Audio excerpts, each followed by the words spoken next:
Oi pra você, chegamos aqui mais um sábado na tela da Band, tem aqui bancada pra você que nos acompanha, muito futebol. Hoje é dia de rodada do Campeonato Brasileiro e óbvio que a gente vai debater tudo isso e muito mais nesse programa. Hoje com o Armando Carvalho, nesse mesmo bate-horário e bate-local. E o André Pinheiro tá aqui hoje com a gente, substituindo o grande Washington Nogueira, que tá no departamento médico. O negócio foi pesado pra ele esses dias. Tá lá descansando, semana que vem ele volta, o André tá aqui pra substituir. Meus amigos, semana mais ou menos, mas a gente tem uma expectativa boa para essa próxima semana, né, Armando? Seja bem-vindo. Prazer, Carlinhos. André, seja bem-vindo. Semana movimentada, Ceará com muita reclamação lá de arbitragem, pronunciamento, protesto formal. Fortaleza aí disputando liderança do campeonato. Semana boa. Vamos falar aí sobre futebol cearense, sobre todas as perspectivas aí. E aí, André, seja bem-vindo, cara. Satisfação, Henrique, Armando, amigos da Band. É exatamente isso. São as expectativas do Fortaleza e do Ceará para essa semana, né, que não são pequenas, né? A verdade é que o Ceará está lutando muito para chegar próximo da zona de acesso. E o Fortaleza, numa dúvida muito cruel, mas também ao mesmo tempo muito boa, né? Sul-Americana ou Brasileirão? Vamos começar sobre esse assunto, que é um assunto super válido, afinal... O Lion joga contra o RB Bragantino hoje, né? O jogo é hoje. De fato, fora de casa, lá no interior paulista. E aí o Fortaleza vem numa possibilidade muito boa, porque tá um ponto do líder, Botafogo joga contra o Flamengo, e aí uma vitória, dependendo do resultado, pode colocar o Lion na liderança nessa rodada. Armando, como que deve ser essa postura do Fortaleza, uma vez que nesse jogo da Sul-Americana na quarta-feira, ele foi com força máxima, cara? Se a gente puxar um pouquinho... Acompanhar o Vojvoda é muito complicado por conta de suas variações, lê-lo, mesmo que você esteja o tempo todo ligado, o tempo todo antenado. Ele é um cara acostumado a variar, acostumado a trocar, mexer. Suas escalações, os atletas já disseram, tem bolão do elenco para dizer quem é que é titular, quem é que não é. Caramba! Caramba! E aí, quando você olha para priorizar, se você for olhar para abril deste ano, nesta mesma situação, estadual e Copa do Nordeste, Vojvoda deu uma declaração pública, numa coletiva, com vários jornalistas, vários colegas, e ele disse, priorizo a Copa do Nordeste, sim, irei priorizar. Só que notar, quando ele prioriza, Carlos Henrique, é muito difícil, por quê? Porque ele roda muito o elenco. Se você perguntar quem são os 11 titulares do Fortaleza hoje, é muito difícil de dizer, não existem.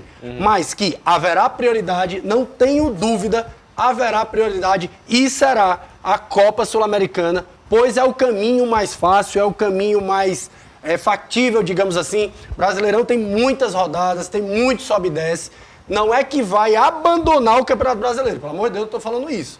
Mas que haverá prioridade máxima para a Copa Sul-Americana, tenho certeza que haverá. A gente vai entrar muito ainda nesse assunto Copa Sul-Americana, afinal o jogo da volta é nesta quarta-feira contra o Rosário Central, jogo aqui na Arena Castelão. Mas, André, o Fortaleza tem um adversário muito...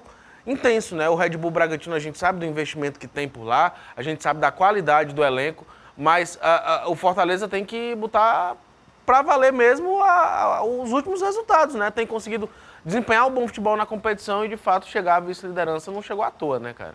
O Bragantino, ele chega até um tanto quanto cobrado por sua torcida, né? Jogou contra o Corinthians e acabou perdendo o jogo, que teoricamente foi um jogo em casa, né? E o Fortaleza não tem nada a ver com isso. A verdade é que o Fortaleza tem nitidamente um elenco, né, melhor do que o Bragantino, não à toa o seu posicionamento na tabela do Campeonato Brasileiro, e sem dúvida nenhuma o Vojvoda já está preparando esse elenco para mais uma vitória contra o time de São Paulo. O que é que a gente deve esperar, Armando e André? Porque, obviamente, como o Armando falou, e a gente já vem falando isso aqui nas últimas semanas, a prioridade... de fato, é a Copa Sul-Americana, Fortaleza vai lutar para chegar a mais essa final, mas como é que deve ser a postura do time? Você espera, de fato, um Fortaleza mais agressivo, como sempre tem jogado, mesmo com aqueles atletas, o Vojvoda até falar, eu tenho vários times titulares, todo mundo aqui é Fortaleza, não tem time titular, nem time reserva, mas a gente sabe que é um time meio que alternativo. A postura deve ser assim, de jogar para cima do Bragantino, mesmo fora de casa? Eu vejo um pouquinho diferente do André, eu acho que Fortaleza vive o melhor momento, é claro e notório para todo mundo, mas o Bragantino tem um baita investimento, tem um baita time, é um time que equivale em peça por peça com o Fortaleza. Acho um jogo dificílimo. Quando a equipe está no topo, ela é a equipe a ser batida. Então o Fortaleza vai enfrentar isso, Criciúma, jogo dificílimo. Naquelas duas defesas do João Ricardo, poderia ter tomado o gol, poderia ter sido empate ou derrota. Então acho um jogo muito difícil lá. Acho que o Fortaleza vai baixinho, como foi contra o Cruzeiro. Linha baixa, reativo, respeitando muito o Bragantino, que tem sim um excelente elenco. E no Campeonato Brasileiro, diferente da Copa Sul-Americana, cada jogo uma decisão. Perder ponto uma hora dessa, você pode sair ali, não na primeira, que o Fortaleza está muito bem em pontuação, mas com 2 partidas ele sai sim do G4. Então acho que vai respeitar sim o Bragantino, vai buscar a vitória, que ele é do perfil tático dele, tanto em casa como fora, buscar os 3 pontos, todo mundo sabe disso, mas eu acho que respeitando ali com o bloco baixo. E aí, André, essa postura de intensidade, você vê assim também, cara? Eu acho que o Fortaleza ele já tem um perfil muito bem colocado, né? De esquema tático e técnico. E o Fortaleza, assim, ele não costuma segurar muito a bola. O Fortaleza ele joga muito em transições rápidas, né? E aí isso sempre vai surpreender o adversário. Tanto é que o Fortaleza costuma abrir o placar muito cedo, né? E aí essa situação dele abrir o placar muito cedo já gera um conforto maior para a equipe. E isso assusta também um pouco os adversários, porque eles precisam buscar o resultado, buscar o placar. Então eu acredito que o Fortaleza está no caminho certo, ele vai conseguir posicionar o seu elenco da forma como o Vojvoda sempre pede e sempre consegue, e o resultado eu acho que é consequência daquilo que vem sendo treinado dentro da equipe. Antes da gente falar de Sul-Americana, que é o próximo assunto desse bloco, entrar de fato na Copa Sul-Americana, só dar uma passada rápida aqui pela tabela, né? O G4 está composto por Botafogo, Fortaleza, Flamengo e Palmeiras. A diferença do Flamengo, que é o terceiro, para o Botafogo, que é o líder, é de 2 pontos. O Flamengo tem 41 e o Botafogo 43.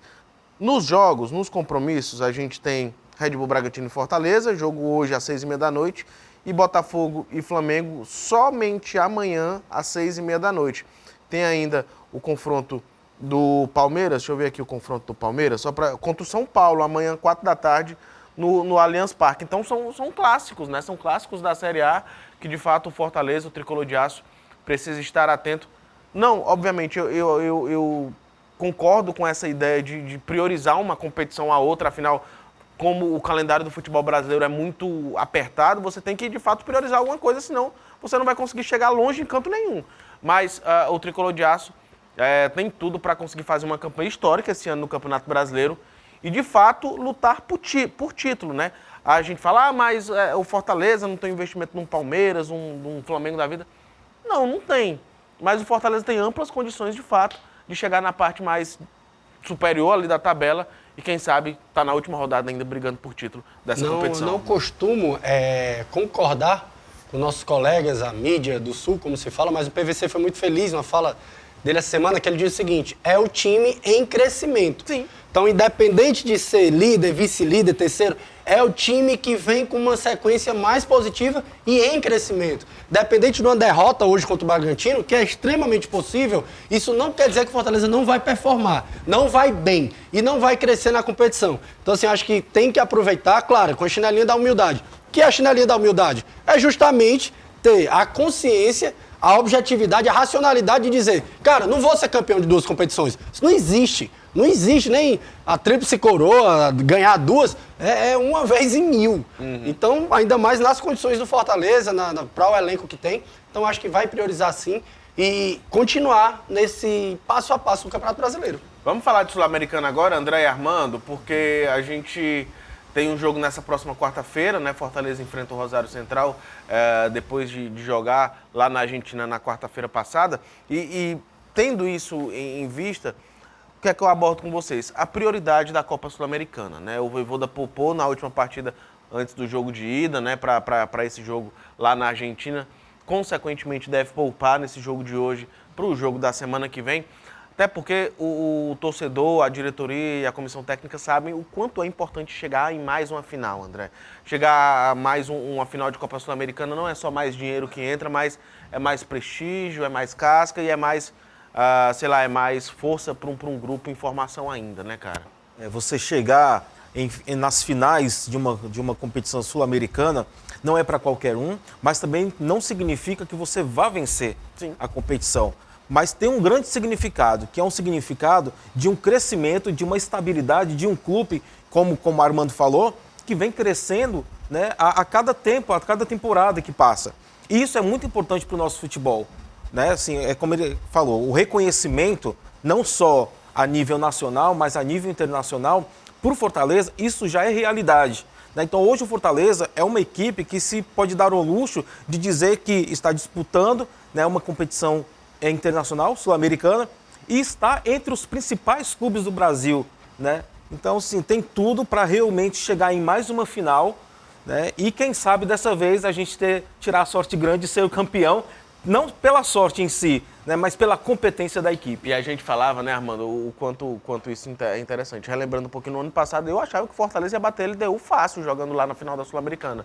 Mas a gente falava sobre isso, né, porque a Sul-Americana é bem isso, você chega lá um ano, aí no ano seguinte, se der, você chega, e a partir daí você vai criando familiaridade com a competição. E isso é importante para um time que está em crescimento como Fortaleza, né? Criar essa proximidade com a competição, saber jogar a Copa Sul-Americana e a partir daí ir conquistando os resultados que vão chegando, né, cara? Aquele dia é um dia de muito aprendizado, né? A gente não esquece que o Vojvoda ele ascende na carreira no Fortaleza e é um dia de extrema infelicidade do treinador, aquele dia, aquela decisão. Aquelas escolhas, é tanto que quando você pega a Copa do Nordeste desse ano, quando você vai pegar a escolha de pênaltis, Fortaleza poderia perder? Poderia, porque futebol pode tudo, até o Zico perdeu. Só que as escolhas de pênaltis da Copa do Nordeste são disparadamente os 5 melhores que estão em campo. Deixou o Lucero em campo, Zé Wellison ficou para bater, Hércules entrou para bater, Pikachu, que é o cara mais cascudo do elenco. Então, assim, não houve improviso, não houve invenção, não houve nada. Então eu acho que se chegar, chega forte e chega principalmente com aprendizado de uma derrota que com certeza é uma escola para todo mundo, principalmente para ele. É isso, vamos esperar para ver como é que vai ser esse jogo da quarta-feira, vamos esperar para ver como é que vai ser esse jogo de hoje contra o Bragantino e daqui a pouquinho a gente vai para o intervalo, a gente volta falando do Ceará, que joga contra o Mirassol pela Série B do Campeonato Brasileiro, buscando também um acesso para a primeira divisão. A situação do Ceará não foi muito boa no meio de semana, mas vamos ver se vai melhorar agora nesse jogo contra o Mirassol. O intervalo é rápido, a gente volta já.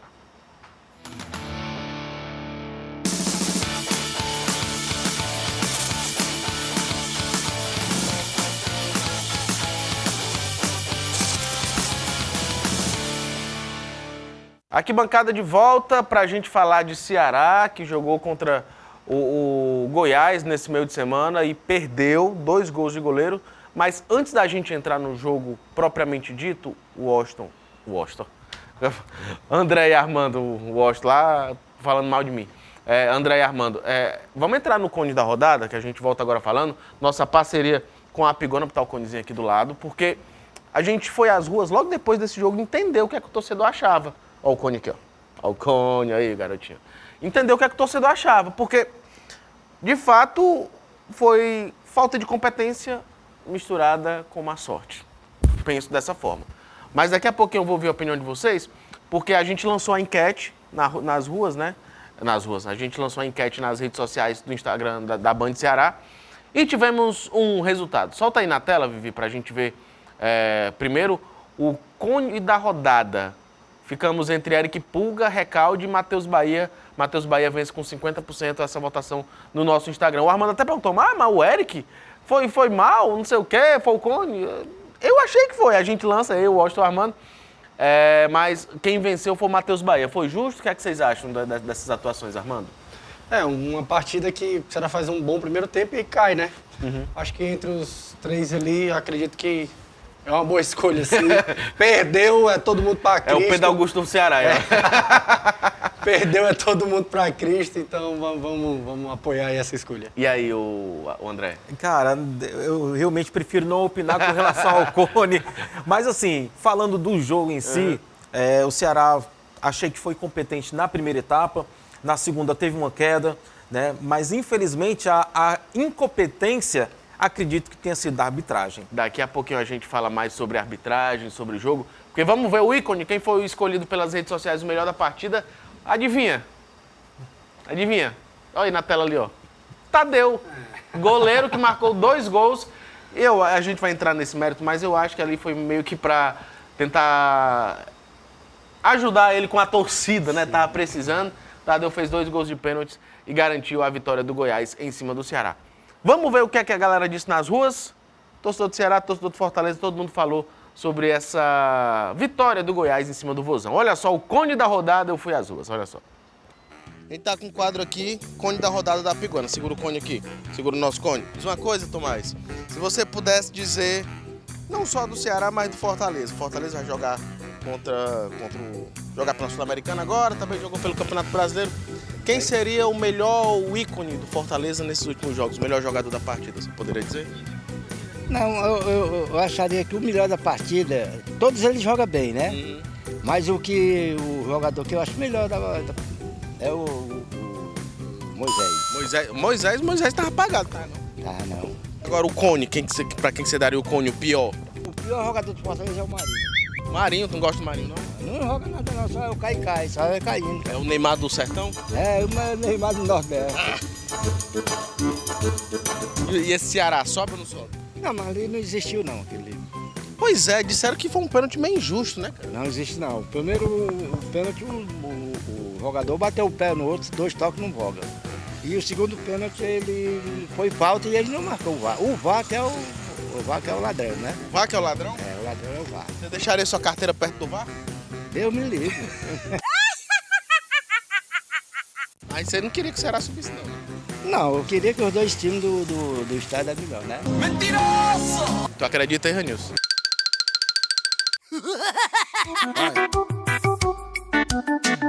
Não basta a gente conversar com um, tem que conversar com o outro, né? Porque conversa entre duas pessoas, não entre uma. Seu Pedro tava aqui, tá cabisbaixo, torcedor do Ceará. O que foi que aconteceu, rapaz?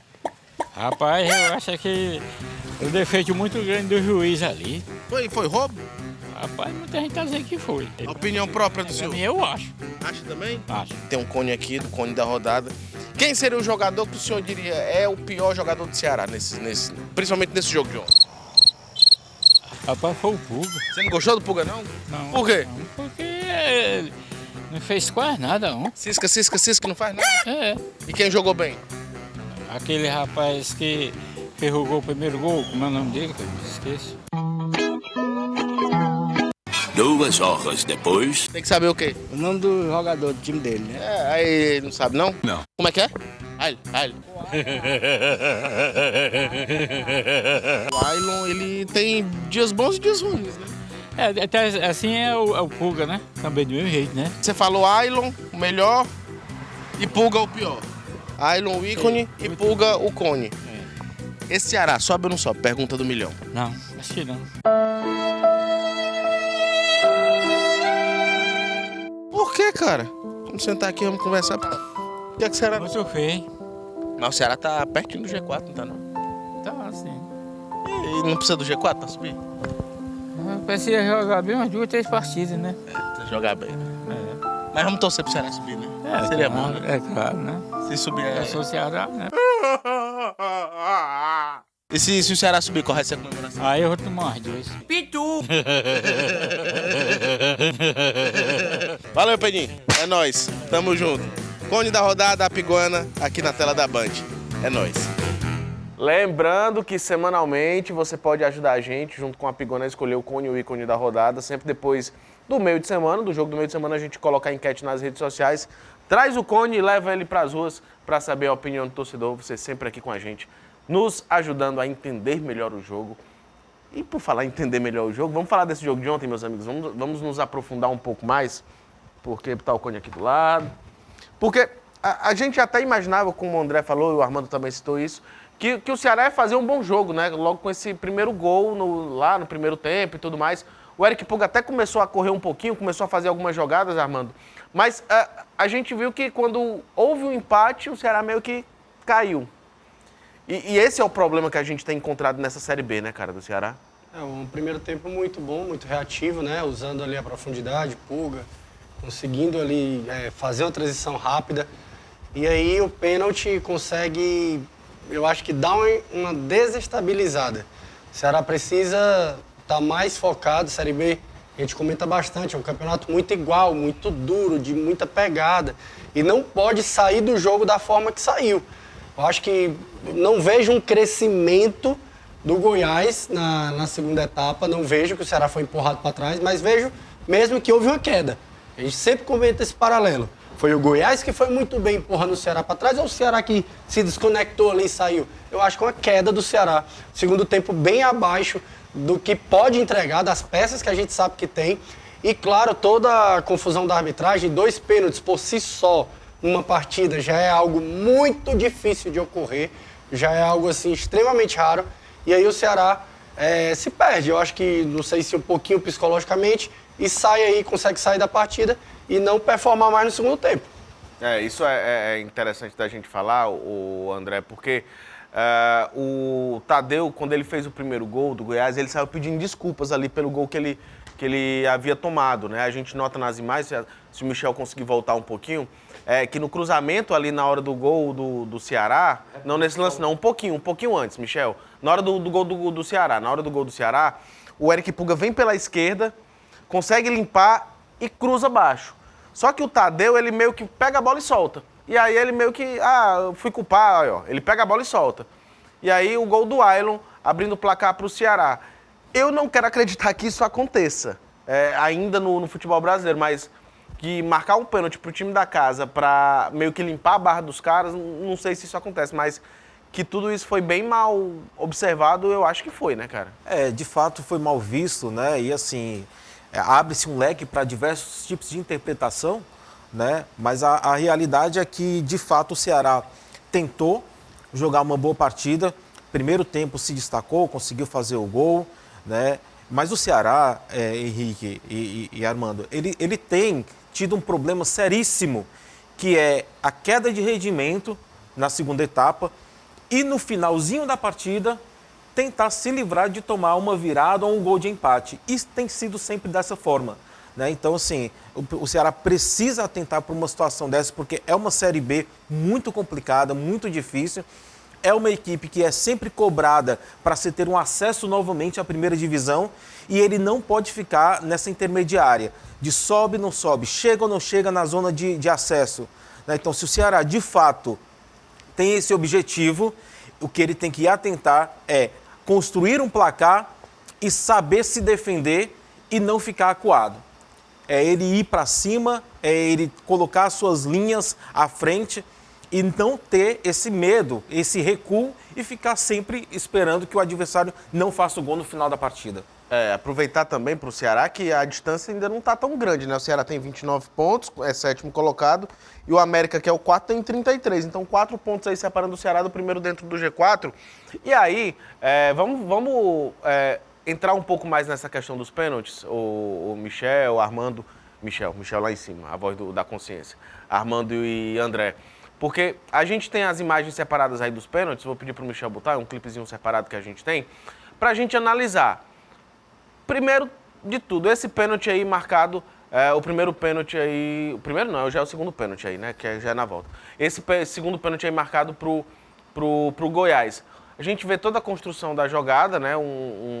Uma batida ali entre o jogador do Goiás e o do Ceará, e aí a jogada vai e acontece. São Mateus Bahia, né? Pelo que eu tô vendo. A jogada vai e acontece, segue o pênalti pro Goiás lá na frente. O Ceará ficou muito na bronca com isso, né? Com toda essa jogada. Se foi pênalti, se não foi, se teve falta no começo da jogada, se não teve. É pra tanto? É muita polêmica ou não é? O que é que você vê, Armando?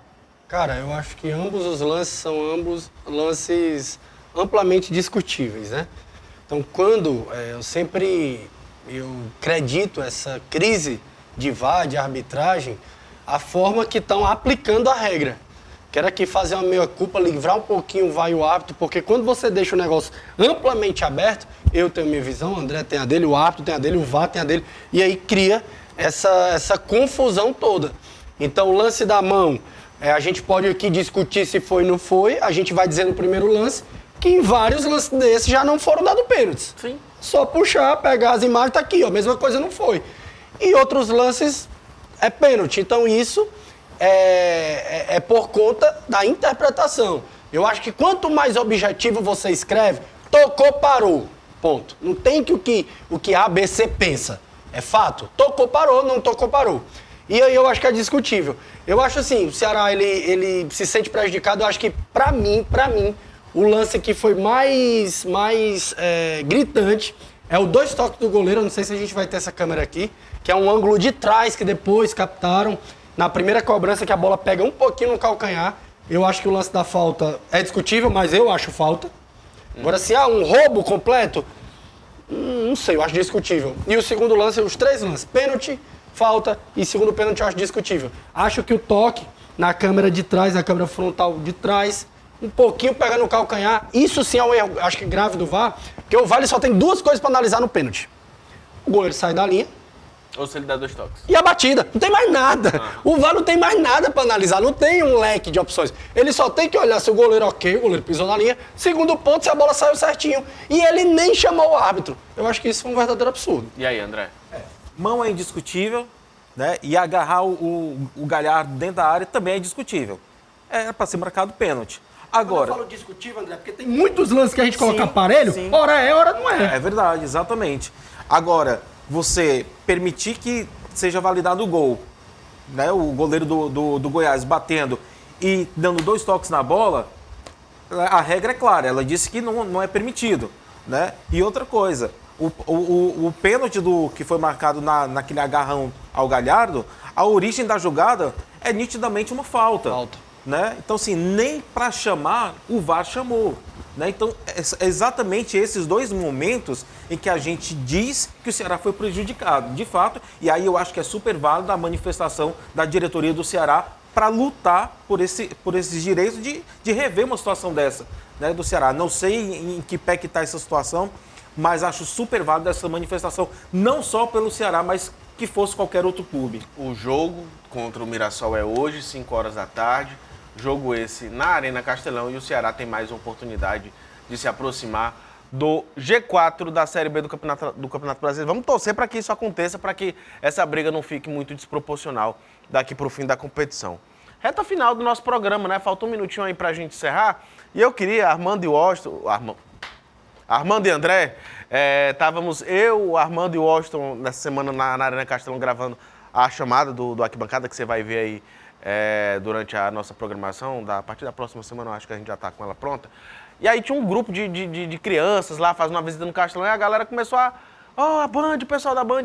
E é interessante isso que eu estou falando com o Armando, que a gente vivenciou, porque isso mostra a força que a Band tem, a força que o esporte da Band tem, a força que tem o Arquibancada. E isso é muito legal até para que a gente desenvolva trabalhos mais interessantes do que a gente vem desenvolvendo certamente aqui na tela da Band. Claro, a gente fez um registro aí deles acompanhando lá e tirando foto com a gente. Olha só aí, Michel, solta aí pra gente. Bancada. Aqui na Band! Só peço perdão, porque eu não anotei o nome da escola. Eu devia ter anotado para dar moral pra galera, mas a gente vai estar divulgando as fotos aí que a gente tirou para vocês pegarem depois nas redes sociais. Beleza? Tchau! Tá quase o He-Man aqui, pelos poderes de Grayskull. Meus amigos, muito obrigado. Armandinho, tamo junto. André, sempre bem-vindo. Prazer ter você por aqui. Arquibancada, todo sábado aqui na tela da Band. Semana que vem a gente volta com mais informação. Até mais.